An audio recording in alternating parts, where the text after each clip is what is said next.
मार्च 2026 दुनिया की सांसें थमी हुई हैं। क्या हम एक बड़े युद्ध की दहलीज पर खड़े हैं?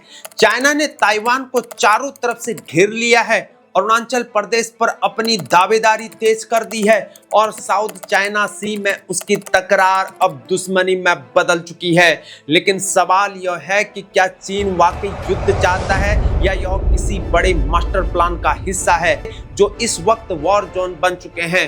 तैयार हो जाइए क्योंकि यह रिपोर्ट आपको हैरान कर देगी। सबसे पहला और सबसे बड़ा खतरा ताइवान। चीन ने ताइवान की पूरी तरह से घेराबंदी कर दी है। अमेरिकी इंटेलिजेंस की माने तो चाइना 2027 तक हमले की तैयारी को कर रहा है, लेकिन मार्च 2026 की ताजा हालात बताती है कि ड्रैगन अभी वेट एंड वॉच की नीति पर चल रहा है।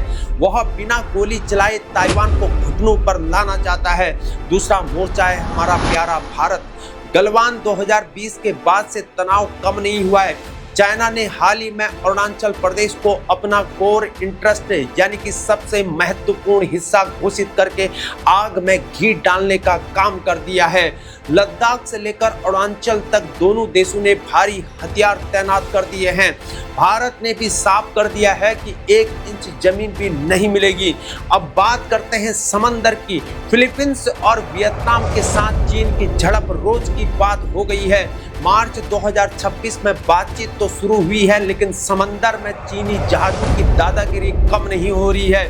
क्या यह सिर्फ मछलियों का झगड़ा है? नहीं, यह दबदबा बनाने की जंग है और इन सब के पीछे है असली खिलाड़ी अमेरिका। चाइना और यूएसए के बीच कोई सीधा युद्ध तो नहीं है, लेकिन टेक्नोलॉजी और ट्रेड की जंग, ट्रेड वॉर चरम पर चल रहा है। मिडिल ईस्ट में इजराइल ईरान युद्ध हो या सेमीकंडक्टर्स की सप्लाई, चाइना हर जगह अमेरिका को चुनौती दे रहा है। तो क्या चीन युद्ध करेगा? असल में चाइना इस समय ग्रे जोन वॉरफेयर कर रहा है। इसका मतलब है कि बिना युद्ध के दुश्मन को इतना डरा दो और आर्थिक इकोनॉमिक दबाव को डालो कि वह खुद सरेंडर कर दे। वह दुश्मन को कमजोर कर रहा है। बिना एक भी मिसाइल छोड़े हुए दुनिया बदल रही है और तनाव बढ़ते हुए जा रहा है।